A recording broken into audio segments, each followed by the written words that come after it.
Okay kan, lepas paksa OT kan ni.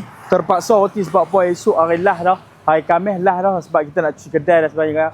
Saya habaq kat apa kontraktor ni kena OT kak, kena bagi. Kalau tak boleh dan. Campur tengok kat belah sana kan. Tak siap lagi. Lepas tu ada kita buat beam untuk buat anti-climb kita, pagar kita tu kan. Kalau tak boleh dan kan. Okey, macam apa tengok sini ah. Kalau sini tar. So tar tu dah lama dah sekolah ni duk pakai. So saya tengok tak cantik sangat. So kita ambil daripada sana, saya ambil bagi bersih. Kereta pun boleh jalan. Tak ada masalah insya-Allah. Campur tengok sini ah. Kita akan buat pokok-pokok juga.